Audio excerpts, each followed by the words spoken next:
আজকে super weather. Meanwhile Brandon আমাদের best friend phone করলো দেখা করতে, তো আমরা তখনই প্ল্যান করলাম রাইসাকে সারপ্রাইজ দেবো আর পৌঁছে গেলাম সেক্টর 5 জেনেসিস বিল্ডিং ভি ম্যাডামে।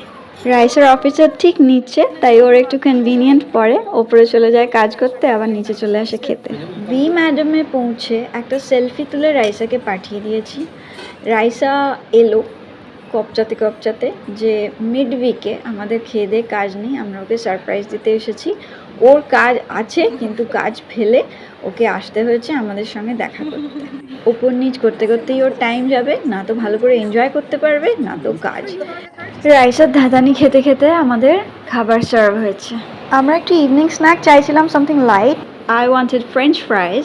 ওনারা ফ্রেঞ্চ ফ্রাই দিল গ্রিল চিকেন স্যান্ডউইচের সাথে, আর নিলাম dry chilli chicken. Pocket friendly place, but আজ কত বিল হয়েছে জানি না, কারণ ব্র্যান্ডন ট্রিট দেবে বলে বিলটা লুকিয়ে ফেলেছিল। ভি ম্যাডামের এই ব্রাঞ্চটা multi cuisine restaurant. It's comfortable, cozy and staff খুবই welcoming and cooperative. Menu is extremely pocket friendly, মানে আমাদের যথেষ্ট ভালো লাগে জায়গাটা। এবার vary person to person.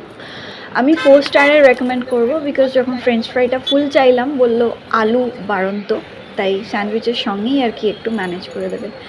Anyways, এইটা হচ্ছে জায়গাটা। আর এইটা ওনাদের আরেকটা রেস্টুরেন্ট, এটা প্রবাবলি ফুল বেঙ্গলি রেস্টুরেন্ট। আমরা এখনও যাইনি ওখানে, যাব কখনো। রাইসা আমাদের ওয়ার্নিং দিয়ে দিয়েছে যেন নেক্সট টাইম জানিয়ে আসি, সো দ্যাটও এনজয় করতে পারে। জেসে তেসে আমি ফার্স্ট ভিডিওটা বানিয়েছি, নেগেটিভ কমেন্টস এক্সপেক্ট করছি। আরেকটা বানাবো next week. See you soon.